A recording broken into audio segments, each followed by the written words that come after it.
আসে ওরা প্রথমেই নারীর অধিকার সংকুচিত করবে। বন্ধুরা আমার, আপনাদের অনেক ছেলেরা এখন মব সংস্কৃতি তৈরি করেছে ইউনিভার্সিটিগুলোতে, বিভিন্ন জায়গায়।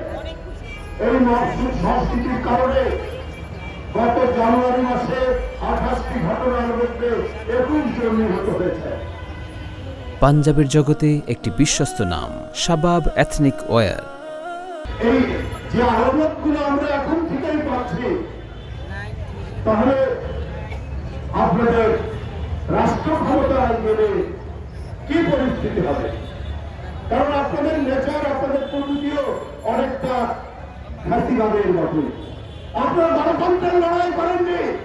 আপনার যে পর্যন্ত সংগ্রাম করেছেন, আপনার নেতাদের যখন ফাঁসি দিচ্ছিল ওই সময় রাস্তায় বেরোছেন, কিন্তু বড় আদর্শের জন্য, বড় কোনো কাজের জন্য আপনারা লড়াই করেননি মাঠে, গণতন্ত্রের জন্য লড়াই করেননি। যেমন স্বাধীনতার লড়াই করেননি, বরং স্বাধীনতার বিরোধিতা করেছেন। এবং পাকিস্তানিরা আমাদের মা বোনদেরকে ধরে নিয়ে যাওয়ার পরেও আপনারা এর বিরুদ্ধে করেননি, বরং তাদেরকে সাধুবাদ দিয়েছেন। এই হচ্ছে এই দলটি। সুতরাং এদের কাছ থেকে ভালো কিছু করা এবং এদের কাছ থেকে নারীর নিরাপত্তা নিশ্চিত হবে, এই ধরনের কোন কারণ নেই।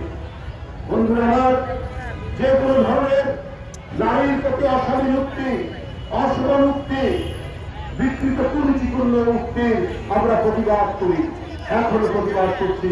সবাইকে ধন্যবাদ জানিয়ে বক্তব্য